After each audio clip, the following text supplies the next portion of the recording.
আসসালামু আলাইকুম ওয়া রাহমাতুল্লাহ।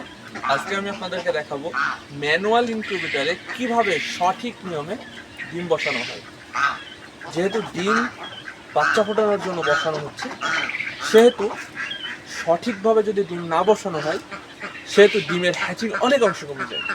আজকে প্রপার নিয়মটি আমি বাস্তবিকভাবে আপনাদের দেখাবো। তো পুরো ভিডিওটি আপনারা আমাদের সাথে থাকুন। আমার সামনে আপনারা যে ইনকিউবেটরটি দেখতে পাচ্ছেন সেটা হচ্ছে আমাদের সেমি অটো ইনকিউবেটর, এবং এটা হচ্ছে আমাদের খামারের সব থেকে বড় ইনকিউবেটর। এখান থেকে আলহামদুলিল্লাহ হ্যাচিং খুব ভালো পরিমাণে পাওয়া যায়। তো এই ইনকিউবেটরে ডিম বসানো আছে। প্রপার নিয়মে কিভাবে ডিম বসিয়েছে আমি আপনাদের দেখাই। তার আগে বলে রাখি, সেমি অটো ইনকিউবেটর তাদেরকে দিনে 4 বেলা ডিমটাকে উল্টাতে হবে। ভালো হ্যাচিং পাওয়ার জন্য সবথেকে প্রধান শর্ত হচ্ছে 4 বেলা ডিমটাকে উল্টাতে হবে।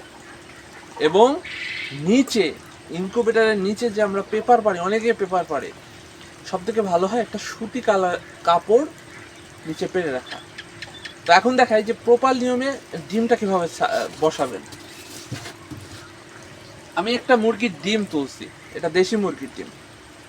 এই মুরগির ডিম আপনি যদি লক্ষ্য করেন, এখানে একটা চিহ্ন দেওয়া আছে, এস একটা চিহ্ন দেওয়া আছে, এবং পাশে পিছনের যে অংশটা সেটা ফাঁকা, এবং ডিমের দুইটা অংশ আছে, এটা গোলাকৃতি আর এবং এটা হচ্ছে চোখা।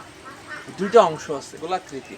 এই গোলাকৃতি অংশতে কুসুমের বাচ্চার যে লেয়ারটা এখানে জন্মে, এবং এখান থেকে ফুটেই বাচ্চা বের হয়। খেয়াল করবেন, যদি খেয়াল করেন, এই আকৃতি যে গোলাকৃতি আছে, গোলাকৃতিতেই বাচ্চা ঠোকায় বেশি। ডিম যখন ফোটায় গোলাকৃতিতেই বাচ্চা ঠোকায়, এবং এখানে বাচ্চার উপরের অংশ থাকে, বিধায় এই অংশটা খুবই ইম্পর্টেন্ট। ডিম বসানোর সময় এই অংশটা কখনোই নিচে দেওয়া যাবে না। যে চোখা অংশটা আছে, যেটা সুসলা আকার একটা অংশ থাকে, এই অংশটা আপনি ভালোভাবে দেখুন, এই অংশটা নিচে থাকবে, এবং এই যে অংশটা এটা হচ্ছে উপরে থাকবে। আমি উপরে রাখবো। আমি যেহেতু বসাই দিই, আমি বসিয়ে দিয়েছি। আপনারা খেয়াল করুন, যদি একটু ভালোভাবে লক্ষ্য করেন তাহলে বুঝতে পারবেন যে অংশটি লেখা আছে সে অংশটি আমি উপরে দিয়ে দিয়েছি। এই যে এটা উপরে দিয়ে দিয়েছি অংশটি। এবার সকালে আমি যেহেতু এভাবে বসাইছি, দুপুরে আমি কি করব, এই অংশটিকে নিচে দিয়ে দিব। এই অংশটিকে নিচে দিয়ে দিব। তাহলে কি হবে, যখন আমি এই অংশটিকে নিচে দিয়ে দিলাম, সেই সময় আমার প্রপারলি ডিমটাকে উল্টানো হলো। এইভাবেই কিন্তু মুরগি ডিম উল্টায়। এবং সবথেকে গুরুত্বপূর্ণ যে বিষয়, ডিমকে মূলত এভাবে উল্টানো যাবে না, এইভাবে করে উল্টানো যাবে না। যখন আপনি এইভাবে উল্টাবেন, তারপরে সাথে সাথে আপনি এটা বন্ধ করে দিবেন।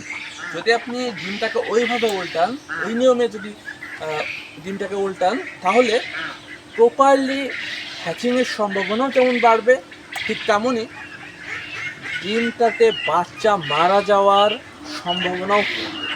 সেজন্য প্রপার নিয়মটা জানা খুবই জরুরি।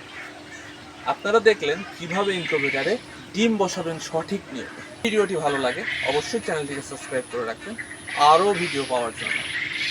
আর যদি কোনো সমস্যা থাকে অবশ্যই আমাদেরকে কমেন্ট করে জানাবেন। আসসালামু আলাইকুম ওয়া রাহমাতুল্লাহ।